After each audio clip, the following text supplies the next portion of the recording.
Guys যে খরা জাল দেখছো, ওই জালটা সকালে ফেলাতে গেছিলাম। ফেলাতে যেয়ে দেখি জালে সব গাম টাম জালের ভিতরে গেছে। সেটা আবার ঠিকঠাক করে জাল ফেলালাম। জাল ফেলে দেখি জাল পুরোটা চিড়ে গেছে।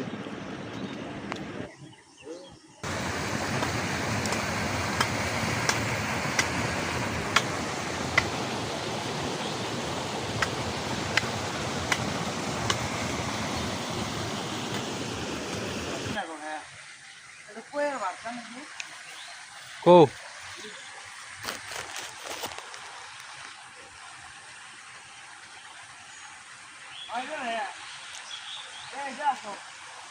জাল ঠিক